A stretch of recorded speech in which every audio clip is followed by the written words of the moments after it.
옆 사람하고 인사하시겠습니다. 반갑습니다. 참 잘하셨습니다. 악수도 하시고. 감사합니다. 맞습니다. 오늘 말씀의 제목을 함께 읽어보실까요? 구름기둥, 불기둥.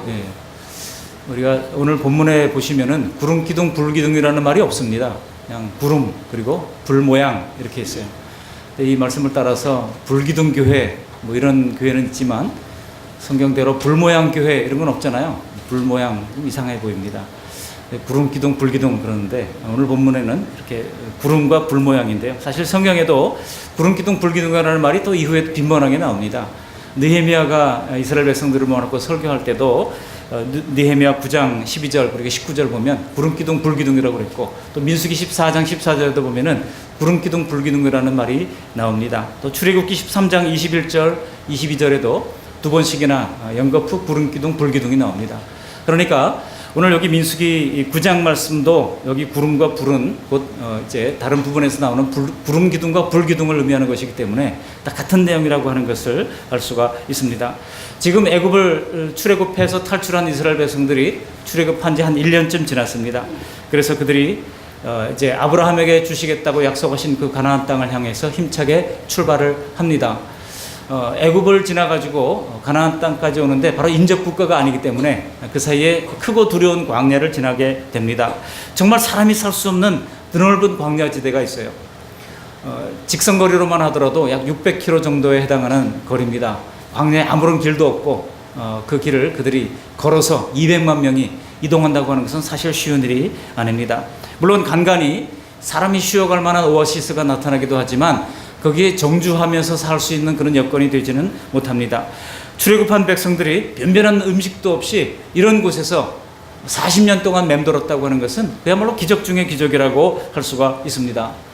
오늘 우리가 읽었던 성경이 민수기잖아요. 민수기라는 말을 어떤 사람들은 뭐 민수기보다 영수기가 더 좋다고 그런 분도 있습니다만, 민수기 백성민자에다가 숫자예요. 그래서 백성들의 수를 세었다 그런 뜻입니다만, 사실 히브리 원어의 성경은 민수기가 아닙니다. 히브리 원어의 성경이 베미뜨바르라고 되어 있는데 이 말의 뜻을 그대로 번역하면 광야에서 이런 뜻이에요. 근데 1장에 보면 백성들의 수를 세라고 하나님이 명령하시고 백성들의 수를 세었기 때문에 이 민수기를 이제 70인경, 그러니까 구약 성경을 헬라어로 번역한 번역본을 70인이 모여서 했다 그래서 70인경이라고 부르는데요. 그 70인경에는 숫자들이라고 하는 의미의 아리트모이라고 하는 헬라어를 쓰게 된 겁니다. 그래서 거기서 민수기라고 하는 말이 나오게 됐습니다만, 실상 히브리 원어는 뭐예요? 광야에서라는 제목이에요. 그러니까 이 민수기 전체의 내용은 바로 광야 40년의 기록이라고 할 수가 있습니다.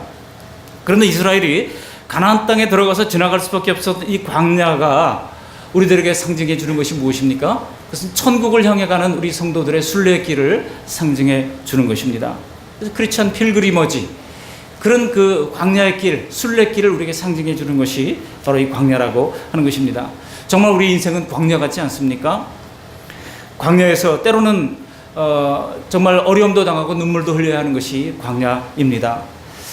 저도 이 요르단을 방문해서 이 광야를 잠깐 지나는 동안에 얼마나 뜨거운지요. 그러다가 정말 나무 같지 않은 나무가 하나 있어요. 우리나라처럼 정자나무 마을마다 하나씩 있는 그런 아름다운 나무가 아닙니다. 허접한 나무예요. 그래도 약간의 그늘이 있으니까 사람들이 그 속에 머리를 쳐박고 좀 쉬어가려고 들어가면 위험한 곳입니다. 거기가 전갈이 있어요. 그 그늘에 전갈이 있고 뱀이 있고, 그리고 또 거기 사람들이 쉬어가면서 쉬를 해가지고요. 얼마나 찌린내가 나는지 모르겠어요. 참 그런 곳이니 여러분, 사람이 살만한 곳이 결코 못 되는 것입니다. 그러다가 모래바람이 한번 훅 불어오잖아요. 그 모래 알갱이가 뜨거워요. 뜨거운 것이 눈에 들어가면은요, 눈이 아래다 못해 막 아파요. 눈물을 펑펑 쏟게 되는 것이 광야의 모습입니다. 여러분, 우리가 인생을 살아가면서도 때로는 눈물을 흘려야 할 때가 있지 않습니까? 광야의 모습, 광야의 쓰디쓴 모습과 인생의 모습이 얼마나 유사한지 모릅니다.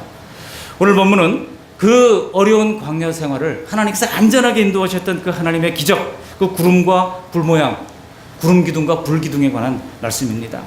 고린도전서 10장 11절에 보시면 이것을 이렇게 소개를 해주고 있습니다. 사도 바울이 이스라엘의 광야 여정을 해석을 하기를 이렇게 말합니다. 그것은 바로 귀감과 타산지석을 위해서 기록했다고 풀어놓습니다. 제가 읽어드리겠습니다. 고린도전서 10장 11절. 그들에게 일어난 이런 일은 본보기가 되고, 귀감이죠. 또한 말세를 만난 우리를 깨우치기 위하여 기록되었느니라 그랬습니다. 타산지석입니다. 이스라엘 백성들이 하나님을 순종할 때 그것은 따라가야 할 모범이 되지만, 그러나 어떤 경우에는 그들이 원망하고 불평했잖아요. 그것은 우리가 본받지 말아야 할 타산지석이 된다고 하는 것입니다. 그렇다면 오늘 말씀을 통해서 하나님께서 우리에게 깨우치기 원하시는 그 뜻이 무엇이겠습니까? 저는 오늘 말씀을 가지고 구름기둥 불기둥이라고 하는 제목으로 세 가지 대지로 말씀을 나누면서 은혜를 나누려고 합니다. 한번 따라 하시겠습니다. 함께하심, 두 번째로 보호하심, 세 번째로 인도하심. 세 가지예요. 한번 연결해서 한번 읽어보시겠습니다. 시작. 함께하심, 보호하심, 인도하심. 아유, 우리 그 말씀 성도님들 아직 머리가 좋으시네요. 감사합니다. 이 세 가지 대지를 꼭 기억하시기를 바랍니다. 첫 번째로 함께하심이에요. 오늘 본문은요, 시간적으로는 애굽을 출발한 지 한 1년 정도 지났을 때입니다. 거기서 하나님은 율법을 받아서 국가의 법을 제정하게 됩니다. 국가를 형성하기 위한 3요소가 있잖아요. 백성이 있어야 되고, 영토가 있어야 되고, 주권이 있어야 되지 않습니까? 이스라엘 백성들이 70명이 애굽으로 내려와서 거기서 430년 지나는 동안에 200만 명이라고 하는 큰 국민으로 성장했습니다. 국민이 형성됐어요. 그리고 시내산에서 하나님의 율법을 받음으로 말미암아 하나님이 통치하시는 나라, 그런 신정 통치의 주권이 형성되게 됩니다. 이제 남은 거 하나가 뭐가 있죠? 영토가 있어야 돼요. 이제 그 영토, 그 하나님께서 가나안 땅을 그들에게 주시겠다고 약속하시고, 그 가나안 땅 영토를 얻기 위하여, 즉 하나님의 나라를 하나님께서 모델로 보여주기 위하여 이제 그 가나안 땅을 향해서 직문하게 하신 것입니다. 여러분, 그런데 그 진행의 여정 가운데 하나님께서 구름 모양, 구름 기둥, 불 기둥으로 그들을 인도해 주셨다는 거예요. 이것을 출애굽기 14장 24절에 보시면 이렇게 기록을 하고 있습니다. 새벽에 여호와께서 불과 구름 기둥 가운데서 애굽 군대를 보시고 그 군대를 어지럽게 하시니 라고 말씀하고 있습니다. 그러니까 지금 인도하신 것이 아니라 바로 출애굽할 때부터 하나님께서 이스라엘 백성들을 구름과 불 기둥으로 인도하셨다는 사실을 알 수가 있습니다. 그 구름 기둥 가운데서 애굽 군대를 하나님이 보셨다는 것입니다. 그런가 하면 민수기 12장 5절에도 보시면 이런 말씀이 나옵니다. 여호와께서 구름 기둥 가운데서부터 강림하사 장막문에 서시고 아론과 미리암을 부르시는지라. 구름 기둥 가운데서 사람과 대화를 하셨다는 거예요. 아론과 미리암을 불러가지고 말씀을 하셨다는 것입니다. 하나님은 이 구름과 불 기둥 가운데서 이스라엘을 통치하고 계셨습니다. 그런데 오늘 본문 15절에 보시면은 이 성막을 세운 날 구름이 성막을 덮었고 저녁에는 성막 위에 불 모양이 나타났다고 말씀하고 있습니다. 우리 15절 말씀 다시 한번 읽어보실까요? 15절. 성막을 세운 날에 구름이 성막, 곧 증거의 성막을 덮었고 저녁이 되면 성막 위에 불 모양 같은 것이 나타나서 아침까지 이르렀으되. 여기서 가장 하나님의 우리에게 주시는 은혜로운 깨달음이 있습니다. 그것은 무엇입니까? 하나님께서는요, 택한 백성들과 더 가까이 하기를 원하신다는 거예요. 자꾸 가까이 하기를 원하시는 하나님이십니다. 왜 그렇습니까? 하나님께서 우리를 좋아하시기 때문에요. 그래서 여러분 좋아하면 가까이 가고 싶잖아요. 우리 자녀들이 이제 사춘기를 지나면 부모 곁을 더 떠나서 자꾸 집 나가려고 그럽니다. 부모보다 누가 좋아요? 친구가 더 좋은 거예요. 근데 부모는 자꾸 나이가 들수록 애들이 좀 가까이 있었으면, 어쩌다가 직장 생활하는 자녀들이 집에 돌아오면 좀 며칠이라도 더 있었으면 하고 바라는 것이 부모의 마음이지만, 자녀들이 어디 그렇습니까? 뭐 바빠서요, 할 일이 많아서요, 누구를 만나야 돼서요 하고 다 온갖 핑계를 대면서 그냥 빨리 떠나가 버리면 또 가슴을 쓸어내리는 것이 부모의 모습 아닙니까? 우리 하나님 아버지가 우리를 사랑하시기 때문에 우리에게 더 가까이 있고 싶어 하는 것입니다. 그러다 보니까 하나님께서 자꾸 우리에게 가까이 오고 싶어 하시고, 그래서 나중에 아예 성막을 지으시고 거기에 하나님의 임재의 처소인 지성소 안에 거하시게 된 것이죠. 그러다가 또 하나님께서는 더 가까이 오고 싶어서 아예 사람의 모양으로 나타나시고 성육신하셔서 예수님의 모습으로 이 땅에 오신 것 아니겠습니까? 여러분, 그렇다면 우리도 마찬가지입니다. 하나님이 우리와 함께하고 싶어 한다면 우리의 반응이 무엇이어야 하겠습니까? 우리도 주님이 좋아서 또 주님과 함께 있고 싶어하는 그런 마음이 들어야 마땅하다고 하는 것입니다. 여러분, 예수님께서 지상에 3년 동안 공생애를 시작하실 때 12제자들이 3년 동안 예수님을 잘 따랐잖아요. 왜 따랐을까 생각해 보시면요, 예수님이 말씀이 좋아서만 따랐던 것이 아닙니다. 인간적으로도 좋았던 거예요. 그래서 예수님을 함께 밥 먹고 함께 잠자고 함께 일어나고 함께 일하고 하는 일들을 그들이 성실하게 감당했던 것입니다. 여러분, 그 중에 모세만큼 하나님께 더 가까이 딱 붙어 있던 사람도 없었습니다. 근데 그 모세가 위기를 만날 때가 있습니다. 언제입니까? 출애굽기 32장에 보시면은 이스라엘 백성들이 모세가 시내산 광야에 올라갔을 때 금송아지를 만들어 놓고 하나님을 숭배하다가 하나님이 진노를 당하게 됩니다. 하나님께서 그때 모세에게 하신 말씀이 있어요. 네 백성이다, 네 백성. 이제 이 백성은 내 백성이 아니고 모세 너희 백성이니 네가 알아서 해라. 나는 떠나겠다. 이렇게 얘기를 해요. 그때 모세가 하나님이 떠나신다고요? 하고 하나님 앞에 목숨 건 금식 기도를 하게 됩니다. 그러면서 40일 동안 하나님 앞에 엎드려 간구하면서 하나님, 그 말씀을 좀 철회해 주십시오. 차라리 나를 내 명단에서, 하나님의 명단에서 지워버리시든지, 그렇게 하면서 목숨 건 중보 기도를 하는 거예요. 그러다가 마침내 그 모세의 기도를 보시고 하나님께서 그에게 출애굽기 33장 14절에 보시면은요, 아름다운 정말 약속의 말씀을 그에게 들려주시는 겁니다. 뭐라고 그래요? 하나님의 그 모세의 그 애끓는 중보 기도를 보시면 하신 말씀이 내가 친히 너와 함께 하리라. 그런 말씀을 주십니다. 내가 친히 너와 함께 하리라. 그리고 내가 너를 쉬게 하리라. 이제 그만 됐다. 내가 너의 진심을 알았으니 내가 떠나겠다고 하는 이 약속, 이 말을 철회하겠다고 주님께서 말씀하시고 함께 하심의 약속을 그가 받아내게 되는 것입니다. 여러분, 하나님이 좋으면 하나님께 기도하게 되어 있습니다. 하나님이 좋으면 예배당에 나오기를 기뻐하게 되어 있습니다. 또 하나님께서 기뻐하시는 봉사의 삶, 섬김의 삶을 우리가 즐거워하면서 감당할 수밖에 없는 것입니다. 다윗이 하나님을 사랑했고 좋아했습니다. 그렇기 때문에 그가 그 하나님을 사랑하는 마음을 시편에 고스란히 기록해 놓지 않았습니까? 우리도 말씀과 기도를 통해서 더 깊이 하나님을 알아가고 정말 하나님을 더 좋아함으로써 기쁘게 따르게 되시기를 주님의 이름으로 축원합니다. 오늘 하나님께서 자기 백성에게 더 가까이 오고 싶어서 진영 가운데 성막을 만드시고 그들 가운데 내려오시고 그 임재의 상징으로 구름 가운데 오시게 됐던 것입니다. 여러분, 그리고 마침내 이사야서가 예언했던 것처럼 이사야서 7장 14절에 보시면 이제 예수님께서 사람의 모습으로 오게 될 것을 말씀하지 않습니까? 보라, 처녀가 잉태하여 아들을 낳으리니 그 이름을 임마누엘이라 하리라 그랬어요. 여러분, 임마누엘의 뜻이 뭐예요? 마태복음 1장 23절은 그 뜻을 이렇게 해석을 하고 있습니다. 하나님이 우리와 함께 계시다 함이라고 그랬어요. 그야말로 임마라고 하는 말이 함께라고 하는 뜻입니다. 누라고 하는 말이 우리라는 뜻이고 엘은 하나님을 뜻하는 단어입니다. 임마누엘은 하나님이 우리와 함께 하신다고 하는 뜻이에요. 하나님께서 아예 오실 메시아 예수님의 이름을 하나님이 우리와 함께 하시다고 하는 그런 이름으로 우리에게 붙여 보내주신 것입니다. 실제로 예수님께서도 친히 말씀하시기를 마태복음 18장 20절에 두세 사람이 내 이름으로 모인 곳에는 나도 그들 중에 있느니라 그랬어요. 내 이름으로 모인 곳, 여러분 그것이 뭐겠습니까? 두세 사람이 내 이름으로 모인 곳, 그것이 바로 교회입니다. 여러분, 교회는요, 다양한 사람들이 모여가지고 서로 모난 사람들이 모여서 서로 얽히면서 상처도 받고 또 때로는 눈물 흘리기도 하면서 지나가는 곳이 바로 교회입니다. 그렇지만 그 교회를 주님께서는 피로 값주고 사신 주님의 교회라고 말씀하고 있습니다. 그러므로 여러분, 이 교회를 소홀히 여기면 안 됩니다. 왜냐하면 주님께서 그 교회 중에 함께 하시겠다고 말씀하시기 때문인 것입니다. 예수님의 이름을 믿는 교회 중에 주님이 계시다는 것입니다. 이것은요, 교회를 떠나서 또 교회 성도 개인에게도 마찬가지입니다. 광야 시대에는 눈에 보이는 성막 위에 구름 속에 하나님께서 계셨지만은 신약 시대에는 성령으로 함께 가시면서 동행해 주시는 거예요.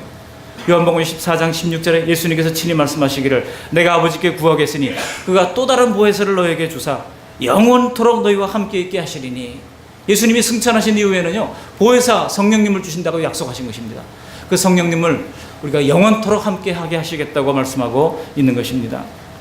많은 사람들이 하나님의 존재는 믿어도 하나님이 정말 나와 동행한다고 하는 사실을 잘 못 느끼겠다. 난 참 그런 느낌이 없어요. 정말 동행할까요? 그런 생각을 하는 경우들이 있습니다. 그러나 고린도전서 13장 12절에 보시면 사도 바울이 아직은 우리가 희미하다고 말씀한 것이에요. 마치 거울로 보는 것 같이 희미하다. 청동 거울이 고대 당시에 거울의 모습이었거든요. 그 희미해요. 계속 닦아줘봤자 우리가 오늘날 보는 그런 유리 거울처럼 깨끗하지가 않습니다. 거울로, 청동 거울로 보는 것처럼 희미하지만은 그러나 그때는 우리가 눈과 눈을 맞대어 볼 것이라고 약속을 하고 있습니다. 그때까지는 이제는 우리에게 이제 어떤 느낌이 아니라 하나님의 기록된 말씀을 통해서 우리가 하나님이 함께 하신다는 사실을 신뢰할 필요가 있는 것입니다. 하나님은 우리와 함께 하시는 분이십니다. 이 하나님을 신뢰하시고 우리도 또한 주님과 더불어 함께 있는 것을 즐거워하고 좋아하는 우리 모두가 되시기를 주님의 이름으로 축원합니다. 두 번째로 구름 기둥과 불 기둥의 의미는 뭐라고요? 함께 하심. 두 번째, 보호하심. 그래도 기억력이 아직 살아있습니다. 감사합니다. 보호하심이에요. 여러분, 구름과 불기둥은요, 실제로 이스라엘을 광야에서 보호하는 그런 기능과 역할을 했습니다. 제가 우연히 텔레비전을 보다가 KBS2에 거기가 어딘데라는 프로그램을 딱 보니까 이 광야 이거 설교랑 딱 맞더라고요. 거기 뭐 차태현 등이 등장하는 그런 프로그램인데요. 그 아라비아 광야 42km를 3박 4일 동안 걸어서 통과하는 그런 프로그램이더라고요. 너무 뜨거우니까 10시만 되면 뜨거워서 걸을 수가 없어요. 그러니까 아예 좀 새벽에 일어나서 출발하자. 새벽 4시에 일어나서 출발을 하는데 그늘을 만나기까지 13km를 행군합니다. 나중에 그거 마치고 나서 PD가 죽을 뻔했다라고 고백을 하는 것을 들으면서 바로 저게 광야구나. 여러분, 광야가 그런 것입니다. 저도 잠시 이스라엘을 가보니까 그렇더라고요. 야, 정말 광야가 이런 곳이구나. 여러분, 광야는요, 두려운 곳입니다. 오죽하면은 신명기 마지막 부분에 크고 두려운 광야라고 했겠습니까? 여러분, 사막에서 생존하려면 뭐가 있어야 됩니까? 그늘이 있어야 돼요. 그늘. 그것도 이스라엘 백성 200만 명을 덮으려면요, 거대한 구름 그늘이 필요한 것입니다. 그래서 무작정 구름을 따라갈 수밖에 없는 것이, 구름 밖으로 나가면 타 죽으니까 구름 안에 들어오는 거예요. 실제로 저도 시내산에 올라갈 때는요, 새벽에 올라갑니다. 자정에 모여가지고 이 문이, 시내산 올라가는 게이트가 밤 12시에 딱 열리거든요. 그러면 한 11시부터 사람들이 줄을 서서 표를 끌어가지고 줄을 서서 거기서 1시간 동안 서 있어야 돼요. 그러다가 이제 문이 딱 열리면 사람들이 그냥 국적을 불문하고 이제 올라갑니다. 올라가기 시작해가지고 한 새벽 4시 반, 한 5시쯤 되면은 이제 거의 다 사람들이 올라가요. 그러면 몸이 약한 사람들은 낙타를 타고 올라가거든요. 낙타를 타고 올라가다가 낙타가 더 이상 갈 수 없는 지점까지 내려옵니다. 그러면 그때부터는요, 무릎으로 기어서 올라가야 돼요. 줄을 잡고 무릎으로 기어서 막 올라갑니다. 그렇게 올라가면 놀랍게도 참 우리나라 대한민국 사람들이 대단하더라고요. 그 꼭대기에서 사발면을 팔더라고요. 그 꼭대기에서. 이야, 그래서 참 얼마나 감사한지, 한국의 국력이 신장됐다고 하는 것을 참 느끼게 됐는데, 뭐 사발면 한 그릇 먹고, 그리고 이제 햇빛이 쫙 아침 떠오르면 그때 국적을 분문하고 주 하나님 지으신 모든 세계 함께 찬양하면서 하나님께 영광을 돌립니다. 그런 예배를 드리고, 그리고 내려올 때가 되면요, 이 직사광선을 맞이하게 됩니다. 얼마나 그 파고드는 태양이 뜨거운지요, 수건으로 얼굴을 다 가리고 몸에 드러나는 모든 살갗을 다 감지 않으면 올 수가 없습니다. 그래서 갈 때 항상 가이드가 얘기해요. 긴 옷을 반드시 가지고 가야 됩니다. 안 그러면 못 내려옵니다. 이게 조금이라도 노출되면요, 아파서 견딜 수가 없어요. 그 정도로 광야의 사막이 뜨겁습니다. 그러다가 여러분, 시원한 곳이 있습니다. 어디가 시원한지 아세요? 바위 그늘.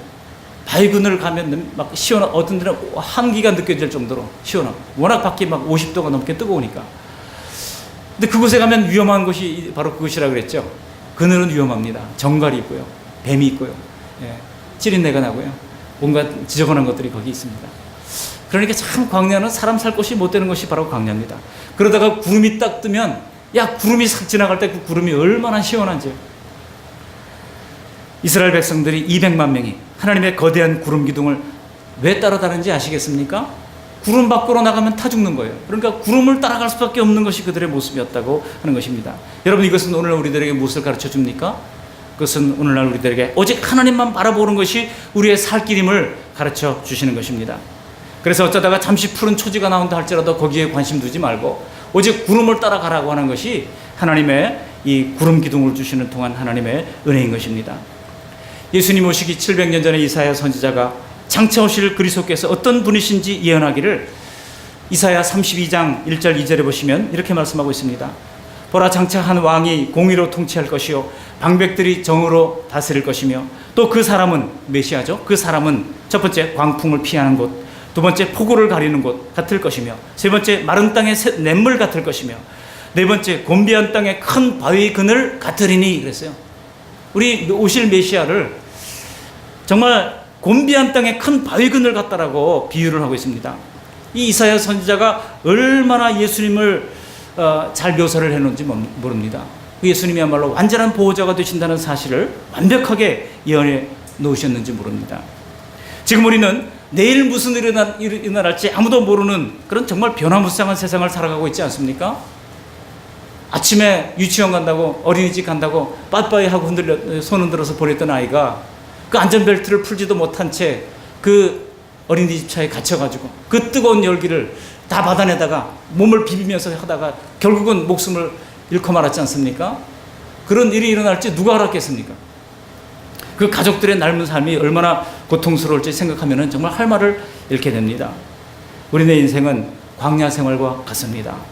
불뱀과 전갈이 있습니다. 모든 것을 태워버릴 것만 같은 그런 태양이 있습니다. 목마름이 있습니다. 쉴 것이 없는 것이 이 세상의 광야입니다.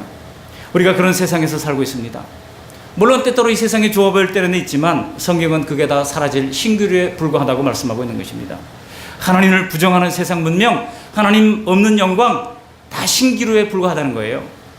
저 언덕만 넘어가면 좀 살만할 텐데 온 힘을 다해서 그곳까지 가보지만 또 다른 능선이 나타나고 또 다른 광야가 나타나는 것이 인생 아니던가요? 저기만 넘어가면 이 빚만 좀 갚으면 좀 괜찮을 것 같았는데 그거 갚아놓고 좀 살만하니까 온갖 병이 덜컥 들어가지고 불치병을 판정을 받을 때 얼마나 고통스러운 것이 인생입니까? 또 어떻게 해가지고 집 팔아가지고 이제 미국 가가지고 그 병 치료해봐요. 그러나 그 뒤로 또 따르는 것이 뭡니까? 자녀들이 속삭이죠. 관계의 갈등이 있죠. 여러분, 생활고가 있습니다. 미래에 대한 두려움이 우리를 엄습하는 것입니다. 어디 가나 어려움이 우리를 도처에 엄습하려고 노리고 있는 것입니다. 이게 광야예요. 그렇지만 여러분, 우리가 하나님의 보호 아래 있을 때만이 안전함을 신뢰하시기를 바랍니다. 그래서 우리가 찬양하잖아요. 주 안에 있는 나에게 딴 근심이 있으랴. 주 안에 있는 나에게 딴 근심이 없습니다. 또 370장 2절에 보시니까 그 두려움이 변하여 내 기도 되었고 전날의 한숨 변하여 내 노래 되었네. 인생은요, 두려운 것입니다. 그렇지만은 그 두려움이 변하여 내 기도가 되었다고 찬양하는 것입니다. 오직 하나님의 보호 안에 있을 때 우리는 안전을 보장받을 수가 있습니다. 실제로 제가 경험한 것에 따르면 우리가 당할 재앙에서 10개 중에 9개는요, 우리가 기도할 때 하나님께서 피할 길을 주시는 것 같아요. 근데 한 개는 꼭 당하게 하시더라고요. 그래서 왜 내가 당했는가 돌아보면은요, 첫 번째로 내가 정말 피할 수 없는 우리의 잘못인 경우가 많다는 것을 깨달았습니다. 그리고 두 번째로는 그것을 통해서 뭔가를 교육하실 목적이 있기 때문이다 하는 것을 알게 됐습니다. 우리가 하나님의 보호를 확신하면서 산다면 우리의 걸음이 광야에서도 견고하게 될 줄로 믿습니다. 여기 동네 가게집 아저씨가 그러더라고요. 올해 그 말씀 교회는 뭐 수련회 안 가요? 그러더라고요. 그래서 왜 그걸 어떻게 아세요? 그랬더니 작년에는 이맘때쯤 뭐 수련회 간다고 뭐 차에 뭘 싣고 내리고 뭐 했는데 올해는 그런 게 없어요. 그러고 얘기하더라고요. 그래서 야, 대단한 관찰력이다. 동네 아저씨들이요, 우리 교회의 모습을 다 보고 있더라고요. 그리고 또 어떤 아저씨가, 여기 앞에 있는 어떤 아저씨가 그래요. 교회에 다니는 사람들 걸음걸이가 다 똑바른 것 같아요. 그래요. 그래서 제가 깜짝 놀랐어요. 그래서 가만히 생각해 보니까 정말 그런 것 같아요. 여러분, 교회에 오는데 우리가 뭐 족대 들고 낚시 들고 뭐 놀러 가는 것처럼 흐느적거리면서 오지는 않잖아요. 다 그래도 깨끗한 복장을 하고 또 예배하러 오는 거니까 그렇게 하잖아요. 세상 사람들 눈에는 그게 다 특별하게 본다는 것을 알았습니다. 여러분, 우리 모두가 하나님의 확실한 보호를 믿으시고 무릎을 강하게 하고 우리 발걸음을 똑바르게 하면서 주님 다시 오시는 그날까지 견고한 하나님의 보호 아래 걸어가는 우리 모두가 되시기를 주님의 이름으로 축원합니다. 세 번째로 불기둥, 구름기둥의 의미가 뭐라고 그랬습니까? 보호하심, 그 다음에 인도하심. 그래서 함께하심, 보호하심, 인도하심입니다. 오늘 본문 말씀 중에 반복되는 말씀이 있어요. 그게 뭡니까? 여호와의 명령을 따라라는 말씀이 있습니다. 물론 반복되는 것이 굉장히 많습니다만 그 중에 여호와의 명령을 따라라고 하는 말이 제가 헤아린 바로는 8번 반복됩니다. 그렇다면 하나님의 명령이 뭘까요?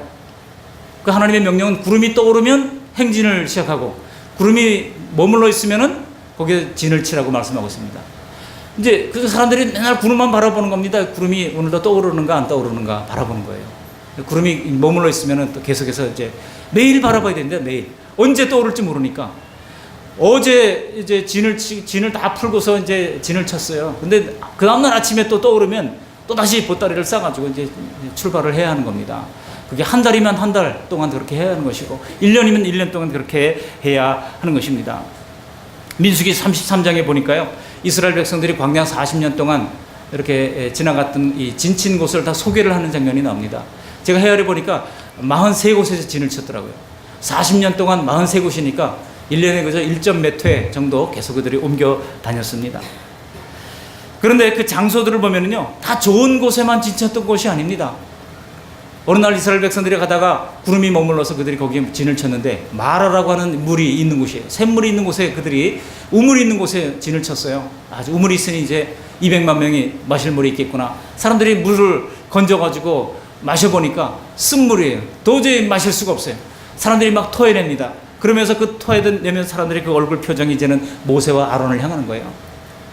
이 쓴물을 마시려고 우리를 여기서 이제 머물게 했느냐라고 하면서 차라리 애굽이 더 좋지 않느냐 하면서 원망과 불평을 쏟아냅니다. 그럴 때 모세가 하나님 앞에 엎드려 간절히 기도합니다. 그랬더니 하나님께서 해결책을 지시해 주시잖아요. 한 나무를 가리키십니다. 그래서 그 나뭇가지를 꺾어서 그 우물에 던졌더니 그 마라의 쓴물이 단물이 되었다는 것 아니겠습니까? 여러분, 하나님께서 진치게 하시면요, 해결책도 허락해 주시는 것입니다. 목표를 향해 가다가 최적지가 아니어도 머물러야 할 때가 있어요. 그렇다면 불평하기보다 당연히 하나님께서 대책도 세우셨을 것이다, 그런 믿음으로 하나님 앞에 기도할 필요가 있습니다. 상황이 안 좋으면 그럴 때 주저앉지 말고 불평하지 말고 하나님 앞에 구하면 되는 것입니다. 하나님이 이 문제를 어떻게 해결할까? 그럴 때마다 하나님께서 새로운 길을 열어주시고 새로운 나뭇가지를 우리에게 허락하시고 새로운 해결책을 허락해 주시는 줄 믿습니다. 여러분, 과연 하나님께서 광야의 이스라엘 백성들이 문제를 봉착할 때마다 해결책을 주시지 않은 적이 한 번도 없어요.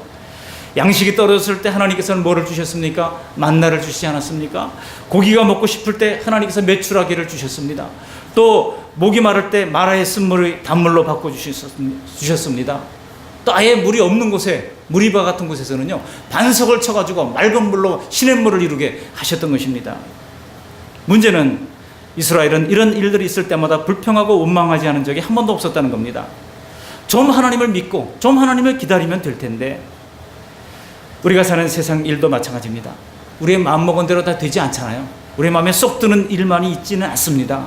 그러나 우리는 하나님의 관점으로 보는 연습을 할 필요가 있습니다. 한번 따라 하시겠습니다. 하나님의 관점으로 봅시다. 옆 사람에게 우리의 고백을 하시기 바랍니다. 하나님의 관점으로 보겠습니다. 여러분, 우리는 이 땅에 살지만 하나님은 저 높은 하늘 위에 계시고 또 모든 것을 알고 계시는 하나님이십니다. 그렇기 때문에 시야가 다른 것입니다. 우리의 시야는 그냥 인간적인 시야를 벗어나지를 못해요. 그러나 하나님의 시야는 이 모든 것을 다 통섭하고 계시는 하나님의 시야인 것입니다. 왜 저 푸르러 보이는 동산으로 나를 데려가지 않느냐 불평할지 모르지만, 그곳에는 어쩌면 우리를 죽이고자 하는 그런 대적들이 거기 있을지도 모르죠. 어쩌면 우리를 죽이는 그런 정갈들이 있을지도 모르죠. 불뱀이 있을지도 모르죠. 나중에 알고 보니까 내가 걸어갔던 그 길이야말로, 그 광야야말로 가장 안전한 길이요 하나님의 보호 아래 있었다는 것을 알게 될 날이 있게 될 것입니다. 그렇다면 우리는 실제로 어떻게 하나님의 인도를 받을 수가 있겠습니까? 그것은 바로 이스라엘 백성들이 성막 위에 떠오르는 구름을 봐야 했듯이 우리도 시시때때로 하나님께 집중해야 한다는 것입니다. 그래서 그 하나님의 구름 내비게이션, 곧 하나님의 말씀을 따라가야 하는 것입니다. 하나님이 하나님의 말씀에 염려하지 말라고 하는구나. 염려는 불신앙이라고 하는구나. 염려하기보다 하나님께 믿음으로 기도하는 것입니다. 또 하나님께서 이 문제는 정직하게 하라고 말씀하시는구나. 또 거짓말을 버리고 정직하게 살라고 하시는구나. 그렇게 하나님의 말씀을 따라갈 때에 하나님께서는 우리에게 안전한 길로 인도해 주시고 보호해 주실 줄 믿습니다. 광야의 여정이 우리에게 위로가 되는 것은 마라와 같이 마음 상했던 그런 장소를 떠난 뒤에 그들이 만난 곳이 어딘지 아십니까? 그것이 바로 엘림이라고 하는 곳에 그들이 진을 치게 됩니다. 여러분, 엘림은요 12샘물이 있었던 곳이라고 말씀하고 있습니다. 그리고 70주에 이제 종려나무가 있었다고 말씀하고 있습니다. 여러분, 광야에서 종려나무를 보니까 얼마나 키가 크고 높은지 몰라요. 그 종려나무 70주가 있는 거대한 200만 명의 정말 1년 동안이나 진을 칠 만한 그곳에서 이스라엘 백성들이 그동안 어려웠던 것 다 좀 한숨 쉬고 갈 수 있는 새 힘을 충전하는 그런 계기가 되었던 것입니다. 여러분, 우리가 고단한 광야를 걷고 있다 할지라도 오늘 우리가 그런 길을 걷고 있다면 내일은 하나님께서 아름다운 엘림의 오아시스를 허락해 주실 줄 믿으시기를 바랍니다. 이것이 바로 하나님의 은혜입니다. 그 하나님의 은혜를 신뢰하는 우리 모두가 되시기를 주의 이름으로 축원합니다. 말씀을 정리합니다. 하나님께서 지금도 불기둥 구름기둥으로 우리를 인도해 주십니다. 그런데 그것을 확신하지 못하는 경우가 있을 것입니다. 왜 그렇습니까? 사단이 자꾸 우리 마음속에 의심을 불러일으키기 때문에 그래요.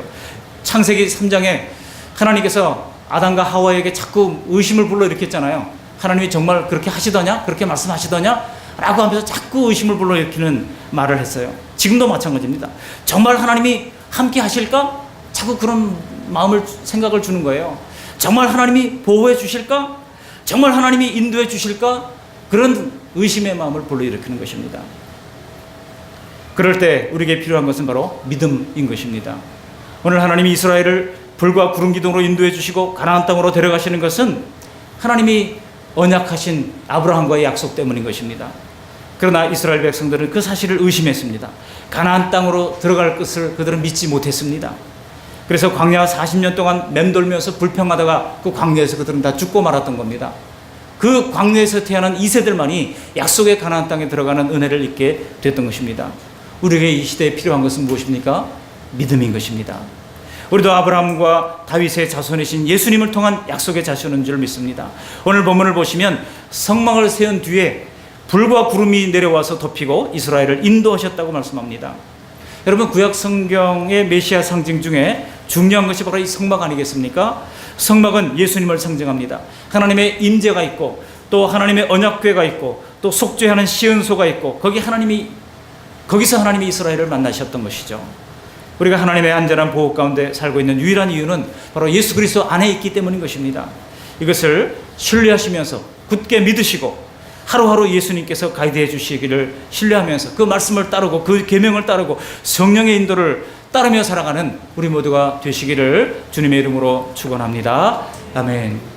하나님 아버지 감사합니다. 오늘도 귀한 주님의 말씀 들려주셔서 감사를 드립니다. 오늘 구름 기둥과 불 기둥의 의미를 세 가지로 살피게 도와주신 것을 감사를 드립니다. 주님께서 함께 하신다고 말씀하십니다. 그러므로 우리도 하나님과 함께 있기를 즐거워할 수 있도록 도와주시고 좋아할 수 있도록 은혜를 베풀어 주옵소서. 하나님의 보호심을 신뢰할 수 있도록 도와주시고 날마다 하나님의 구름 기둥 아래 있도록 도와주시옵소서. 또 하나님의 인도하심을 신뢰하면서 하나님 아버지 하나님의 구름 내비의 시연을 따라 순종함으로 저 천국에 이르기까지 이 광야 같은 인생길을 안전하게 지나갈 수 있도록 날마다 동행해 주시옵소서. 예수님의 이름으로 감사하며 기도합니다.